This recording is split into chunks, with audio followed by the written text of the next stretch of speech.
Kita bercermin dengan Sri Lanka, kita samerikan dan kita jelaskan. Kebangkrutan di Sri Lanka meminta warga Sri Lanka yang di luar negeri, para diaspora, untuk mengirimkan uang mereka ke keluarga mereka di Sri Lanka. Saking gak ada uangnya itu negara Sri Lanka. Namun 13 bank utama di Sri Lanka saat ini bangkrut. Di sini pemerintahan Sri Lanka berhutang 700 triliun rupiah atau setara 51 bilion dolar ke Tiongkok yang sudah jatuh tempo. Namun APBN Sri Lanka kosong kasnya. Di Sri Lanka saat ini tidak ada makanan, di mana sebagian besar produk makanan adalah impor. Juga tidak ada fuel, bahan bakar untuk kendaraan. Juga tidak ada obat-obatan, bahkan dokter serta rumah sakit membatalkan seluruh operasi kesehatan karena tidak ada obat-obatan. Tiap malam listrik mati di 90% wilayah Sri Lanka. Yang terjadi di Sri Lanka bukan hanya krisis ekonomi, namun ada yang lebih besar, yaitu krisis kemanusiaan. Yang jadi pertanyaan, bagaimana semua ini terjadi? Bagaimana Sri Lanka kehilangan semua uangnya tersebut?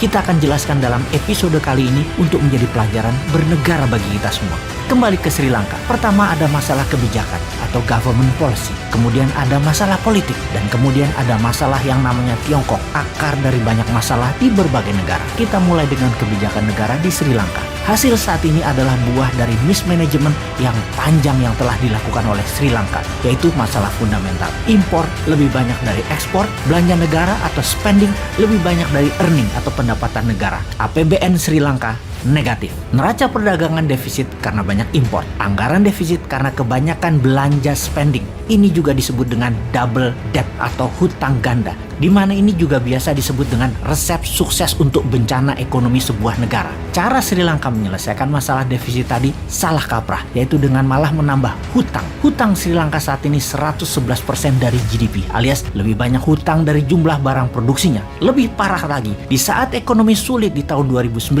Gotabaya Rajapaksa yang terpilih jadi presiden di Sri Lanka waktu itu menjanjikan pemotongan pajak untuk menarik simpati masyarakat pada kampanyenya. Efek dari hal itu semua di tahun 2019, rating Sri Lanka menjadi negara pariah atau setengah negara gagal. Apa yang terjadi kemudian? Investor meninggalkan Sri Lanka besar-besaran. Lalu Gotabaya buat lagi blunder. Dia melarang pupuk kimia di Sri Lanka. Bukan untuk kesehatan, namun karena tidak ada dolar untuk membeli pupuk, dia bersandiwara, bernarasi untuk kesehatan. Tapi hal itu semua blunder, membuat petani gagal panen hingga menurunkan jumlah produksi beras hingga 50% turunnya. Sejak Juni 2021, Sri Lanka menjadi pengimpor beras. Di tengah kekacauan tersebut, sejak Juli 2021, di mana dukungan terkuat Rajapaksa adalah Sinhala Buddhis, atau kalau di Indonesia adalah gerakan keagamaan. Dan kemudian saat itu mulai goyang kepercayaannya karena Sinhala Buddhis mulai berbalik membela rakyat, tidak membela Rajapaksa. Ada lagi sebuah kebijakan yang blunder, di mana harusnya mengutamakan pasar atau pro-market approach, tetapi malah mengutamakan well-driven mode. Maksudnya apa? Malah pamer kemakmuran dengan membangun infrastruktur jalanan. Itulah well-driven mode, bukan pro-market approach. Padahal isi dari infrastruktur tersebut tidak ada. Fuelnya impor, mobilnya impor, dan untuk mengerjakan hal ini Rajapaksa bekerja sama dengan Tiongkok. Sri Lanka mendapatkan hutang besar dari Tiongkok dalam bilateral debt. Sri Lanka mempertaruhkan ekonominya di tangan Tiongkok. Benar sih, Tiongkok kirim uang Tiongkok.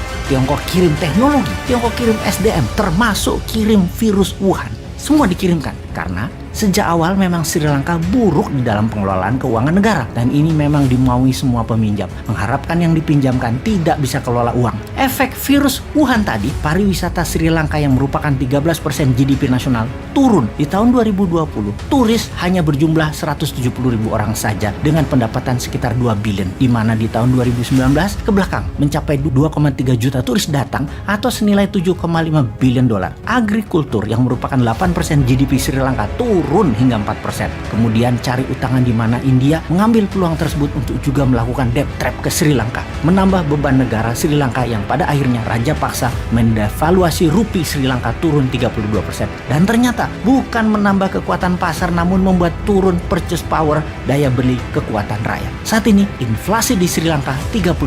Artinya harga makanan sudah naik 30% dalam beberapa bulan ini saja. Harga kelapa misalnya hampir naik 80% dibandingkan tahun 2019.